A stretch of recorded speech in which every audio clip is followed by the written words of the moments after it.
Alvarzindan tinch mahalladan kotej bo'lsa olaman degan obunachilarimiz uchun sizlarga bitta zo'r kotej ko'rib qo'yganman. Video davomida uyda xonalari bilan chiroyli qilib ko'rsataman. Meni kuzatishda davom etinglar. Bu mahallamizni tinchligini qaranglar akalar. Assalomu alaykum hurmatli kuzatuvchilar. Bugun biz Dalvarzindamiz.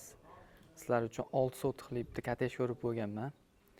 Hozir xonalarni birma-bir ko'rsataman. Mana hovlimiz. Hovlimiz 6 sotix. 6 sotixga tushgan. Bu yoqda landshaft zonalarini ko'rishingiz mumkin. Mevalar, daraxtlari ham bor. So'rlar qo'yib, bu tarafga bitta chiroyli qilib naves qilinadigan bo'lsa, bemalol bu yerga 3 ta 4 ta mashina ham sig'ar ekan.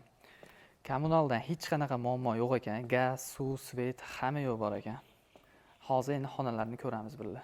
Xo'p, uyimizga kirib olganimizda, bu yer hol qismi. To'g'ri yurib borganimizda katta mehmonxona, bu mehmonxonani qaranglar kattaligini. Uyda egalari hamma jihozlari bilan sotamiz deyapti.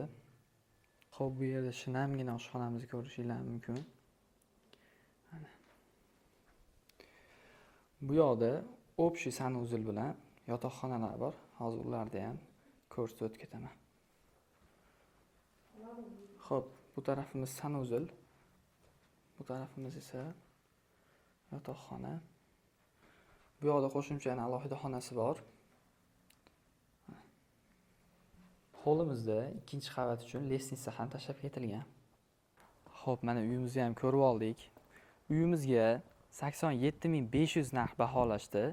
Kelib, bemalol uyning ustida baraka qilsanglar bo'ladi.